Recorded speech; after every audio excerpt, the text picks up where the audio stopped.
bon jeudi. Je vous présente tout de suite cette image que vous avez peut-être déjà vue. C'était en février dernier. Ce semi-remorque, en fait, était rentré dans un immeuble situé sur la rue Galt-Ouest. Il y avait également du diesel qui s'était déversé.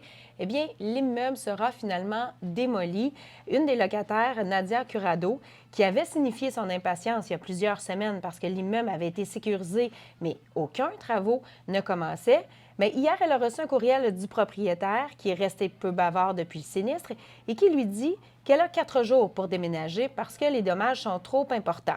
On ne prévoit pas un retour à la normale avant 2 ans et la démolition des logements doit commencer la semaine prochaine.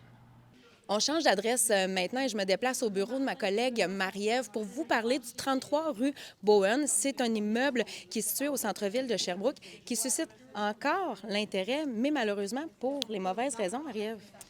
Oui, parce que, Émilie, ça fait quand même 1 an que les gens nous disent qu'ils vivent l'enfer là-bas. J'ai fait une demande d'accès à l'information. On a enfin le Polaroid de la situation. 370 cartes d'appel des policiers, des gens qui craignent pour leur sécurité. Il y a des mesures qui vont devoir être mises en place, là, des caméras, des serrures qui ont été changées. Donc, dossier très, très chaud au centre-ville de Sherbrooke. Et c'est à lire, c'est un article, entre autres, qui est signé par Marie-Ève sur l'appli Info.